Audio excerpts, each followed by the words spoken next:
नमस्कार मित्रांनो, तर आरटीई प्रवेश 2026 याचा अंतिम निकाल आज जाहीर करण्यात आलेला आहे. एका तासापूर्वी संपूर्ण निकाल या ठिकाणी जाहीर करण्यात आलेला आहे. तर तुमच्या मुलांचा नंबर या ठिकाणी लागला की नाही लागला हे तुम्ही कशा प्रकारे चेक करू शकता याची माहिती आपण या व्हिडिओमध्ये पाहणार आहोत. तर यासाठी तुम्ही हा व्हिडिओ शेवटपर्यंत पाहायचा आणि चॅनलवर नवीन असा चॅनलला सबस्क्राईब करायला विसरू नका. आरटीई प्रवेश 2026 याचा निकाल केव्हा लागणार आहे? बरेचसे पालक वाट पाहत होते. शेवटी आज त्याचा निकाल जाहीर करण्यात आलेला आहे.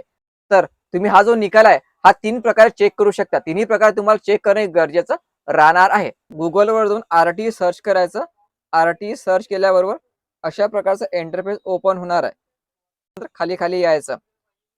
या ठिकाणी बघा, तर तुमचं यादीमध्ये नाव आलं, नंबर लागला तुमच्या मुलाचा, तर 20 एप्रिल पर्यंत तुम्ही आपली ऍडमिशन घेऊ शकता. 20 एप्रिल ची अंतिम तारीख आहे, पण त्याच्या अगोदरच जायचं, कारण काही प्रॉब्लेम आला तुम्हाला 2-3 दिवस मिळाले पाहिजे, म्हणून 4 दिवस अगोदरच प्रवेश घेण्यासाठी जायचं. तर बघा मित्रांनो, या ठिकाणी तुम्हाला लिस्ट 1 चेक करायची आहे. लक्षात ठेवायचं, लिस्ट 1च चेक करायची आहे. ठीक आहे. तर खाली यायचं.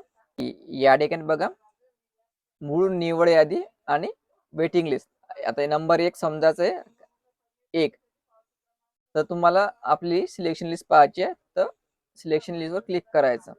ठीक आहे. तर बघ, क्लिक केल्याबरोबर या ठिकाणी बघा, या ठिकाणी इयर आलेला आहे. तुमचा जिल्हा या ठिकाणी सिलेक्ट करायचा आहे. अमरावती समजायचं. Select lottery round, selection list 1 आणि गोवर क्लिक करायचं. तर बघा मित्रांनो, ज्यांचं सिलेक्शन झालेलं आहे त्यांनी संपूर्ण यादी या ठिकाणी जाहीर केलेली आहे. आता तुमच्या मुलाचं सिलेक्शन झालं की नाही झालं हे कशा प्रकारे चेक करायचं? तर या ठिकाणी तुमचं नाव टाकायचं मुलाचं किंवा आडनाव टाकायचं. जेवढे तुमच्या आडनावाचे विद्यार्थी आहे ते संपूर्ण या ठिकाणी येऊन जाईल, किंवा नाव टाकले जेवढे नावाचे विद्यार्थी संपूर्ण या ठिकाणी यादी जाहीर केल्या जाईल. तर तुमचं नाव यामध्ये आहे की नाही आहे हे तुम्ही चेक करू शकता. ठीक आहे. सिलेक्शन लिस्ट झाली. अशाच प्रकारे तुम्ही वेटिंग लिस्टमध्ये पण चेक करू शकता. ठीक आहे. सिलेक्शन मध्ये नाव नसलं तर वेटिंग लिस्ट चेक करायची. मित्रांनो, तुम्ही वेटिंग लिस्ट पण या ठिकाणी चेक करू शकता. सिलेक्शन मध्ये नाव नसलं तर वेटिंग लिस्ट चेक करायची. ठीक आहे.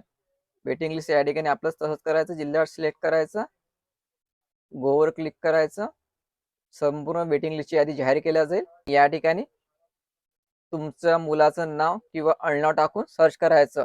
संपूर्ण जे आडनावाचे विद्यार्थी आहे एकावरून दिसून येईल तुम्हाला, किंवा नावाचे विद्यार्थी जे आहे ते संपूर्ण यादी तुम्हाला दिसून जाईल. तर अशा प्रकारे तुम्ही तुमचं नाव सिलेक्शन लिस्टमध्ये आलं की वेटिंग लिस्टमध्ये आलं हे चेक करू शकता.